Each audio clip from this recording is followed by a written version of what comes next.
अभी आप कह रहे थे कि कोई सोचता आप क्रिश्चियन हैं, कोई सोचता है आप क्या हैं, लेकिन राहुल गांधी ने तो सबको बता दिया ये बढ़ई हैं। देखिए, जीसस क्राइस्ट भी बड़ा ही थे, आप जानते हैं? नहीं, ये तो आज मुझे पहली बार पता चल रहा है कि ठीक है, तो क्या फर्क पड़ता है? I am proud to be a son of a carpenter, that's a fact of life. But when I studied computers, technology, my caste got wiped out. I have a new caste. Education is always redefining yourself. So I redefined myself. It's okay. But I can't forget that I am indeed a proud son of a carpenter.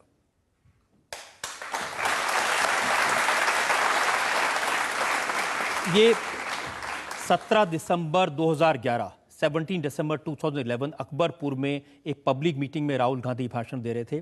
उन्होंने कहा 20 साल पहले राजीव जी ने जब mobile phone लाने के बारे में सोचा तो कौन लाया? Sam Pitroda.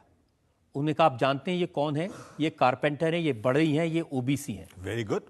I'm proud of it. What's the problem? Problem ये है कि वोट लेने के लिए आपको बढ़ई बता रहे थे पब्लिक को। No, I don't think. I don't think so. I think you see, Indian media always looks at with a twist because they have to sell newspapers.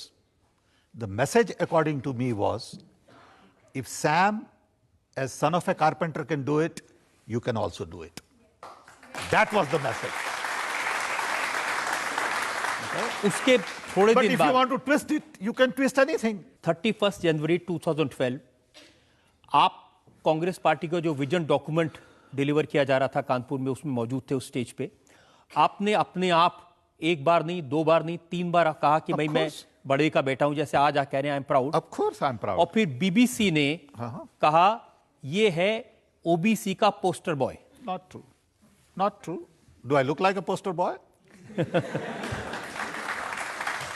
लेकिन आम तौर पर यह माना जाता है कि चुनाव के वक्त में जब इस तरह की बातें कहते हैं तो फिर आज नरेंद्र मोदी कहते हैं मैं पिछड़ी जाति का हूं। ठीक है, बोल दिया। ठीक पहले है, कभी नहीं बोला। ठीक है तो बोल दिया ना, तो जस्ट बी जनरस यार। तो उनके बारे में हम यही कहते हैं कि अब आप पिछड़ी जाति के वोट लेने के लिए अपने आप को बता रहे हैं। ठीक है तो कहने दो, क्या फर्क पड़ता है? नहीं तो वोट को कुछ फायदा होता है इससे या नहीं होता? तो वही लेट देम फाइंड आउट ना।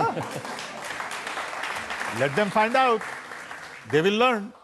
मैंने तो ये भी सुना है कि आपको एक वक्त में राष्ट्रपति बनाए जाने का प्रपोजल आया था, वो भी इसलिए कि किसी हमें तो किसी ने नहीं बताया।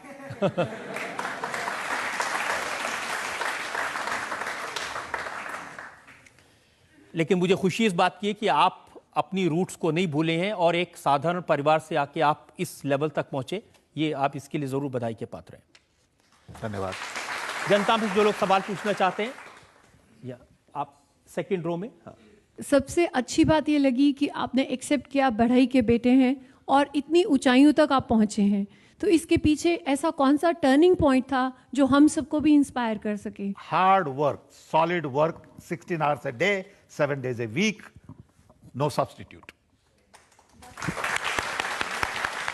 और मेरा दूसरा सवाल ये रहेगा कि जब आप पीएम के सलाहकार हैं तो पीएम को जब आप सलाह देते